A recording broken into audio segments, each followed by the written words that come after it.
আসসালামু আলাইকুম, সবাই কেমন আছেন? আশা করি সবাই ভালো আছেন। আলহামদুলিল্লাহ আমি ভালো আছি। মাসুম বিল্লাহ, ইউএই দুবাই থেকে। বন্ধুরা, সংযুক্ত আরব আমিরাতে বসবাসরত বাংলাদেশিদের ভিসা সহজীকরণ সহ বিভিন্ন জটিলতা নিরসনের লক্ষ্যে একটি গুরুত্বপূর্ণ বৈঠক অনুষ্ঠিত হয়েছে 1 ফেব্রুয়ারি। এবং খুবই গুরুত্বপূর্ণ একটা বৈঠক অনুষ্ঠিত হয়েছে, যেখানে আলোচনা হয়েছে বাংলাদেশের ভিসা জটিলতা নিয়ে। বাংলাদেশ কনসুলেটর consul general Mohammad Rashiduzzaman ministry of human resource and immigration under secretary Khalil Ibrahim কুরির সঙ্গে এই বৈঠক করেছেন। 29 জানুয়ারি বৈঠকটি অনুষ্ঠিত হয়েছে। দুবাই ও উত্তর আমিরাতে বসবাসরত বাংলাদেশিদের কর্মসংস্থানের সুযোগ সৃষ্টি, ভিসা প্রাপ্তি, ভিসা স্থানান্তর সহজীকরণ এবং প্রবাসী কর্মীদের সুযোগ সুবিধা বৃদ্ধির বিষয়ে আলোচনা করা হয়েছে। কনসালেট জেনারেল রাশিদুজ্জামান সংযুক্ত আরব আমিরাত প্রকৌশলী, ডাক্তার, নার্স সহ বিভিন্ন সেক্টরে অধিক হারে বাংলাদেশি নিয়োগের বিষয়ে কুরির দৃষ্টি আকর্ষণ করেছেন।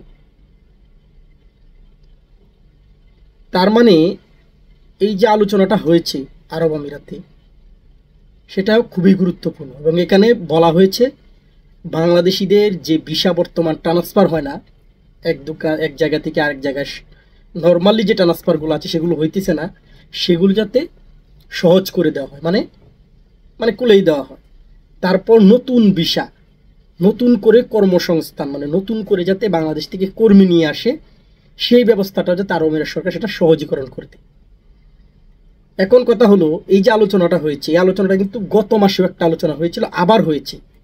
তার মানে এই বর্তমানে বোঝা যাচ্ছে এইটাই যে বাংলাদেশের ভিসা যাতে আরব আমিরাত সরকার সহজেই একটা ব্যবস্থা করে দেয়, হয়তো খুলে দেয়, নয়তো একটা ব্যবস্থা করে দেয়, ট্রান্সফারের ব্যবস্থা করে দেয়, ভিজিট ভিসা যে কোনো বিষয় হোক, বাংলাদেশ থেকে আরও কর্মী নিয়ে আসে, সেটার জন্য কিন্তু বাংলাদেশ সরকার খুবই চেষ্টা করতেছে।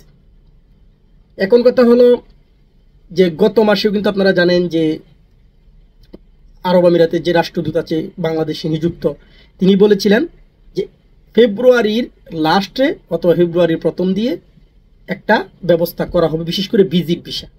তো অলরেডি আপনারা জানেন যে ফ্যামিলি ভিজিট ভিসা কিন্তু হইতেছে, নর্মাল ভিজিট ভিসা কিন্তু হইতেছে না। ঠিক আছে, তো এখন কথা এই যে আলোচনাটা হয়েছে, এটারতে বোঝা যাচ্ছে এটাই যে হয়তো আশা করা হচ্ছে যে এই ফেব্রুয়ারি যে মাস চলতেছে বর্তমানে, এটার লাস্টের দিকে অথবা মাঝামাঝি একটা আপডেট আসতে পারে, হয়তো আমাদের জন্য ভালো। সেটা ভিজিট ভিসা হোক অথবা ভিসা ট্রান্সফার হোক অথবা লেবার ভিসা হোক, সেটার জন্য আমাদেরকে অপেক্ষা করতে হবে। ঠিক আছে, তো এটার জন্য আমাদেরকে অপেক্ষা করতে, আমাদেরকে ধৈর্য ধরতে হবে। বর্তমানে বাংলাদেশের একটা সমস্যাই, এবং বর্তমানে আমার কাছে সবথেকে বেশি মেসেজ আসতেছে এইটা নিয়েই যে ভাই আরব আমিরাতের ভিসা কখন খুলবে। ঠিক আছে, তো গত মাসে আমি ভিডিওতে বলেছিলাম যে হয়তো এই মাসে ফেব্রুয়ারি প্রথম তো লাস্টে দিয়ে একটা সুখবর আসতে পারে। দেখা যাক কি হয়। যদি হয়, আমার থেকে খুশি কেউ আর হবেন না, কারণ আমি কিন্তু আপনাদেরকে বলেছিলাম যে আমার নিজেরই কর্মী প্রয়োজন, পারতেছি না। ঠিক আছে, তো কি আর বলবো, দেখা যাক কি হয়। এই যে আলোচনাটা হয়েছে, আলোচনাটাতে কোনো ফল হয় কিনা, কোনো ভালো সংবাদ আসে কিনা, আমরা সেটা অপেক্ষায় আছি। আপনারা অপেক্ষায় থাকেন।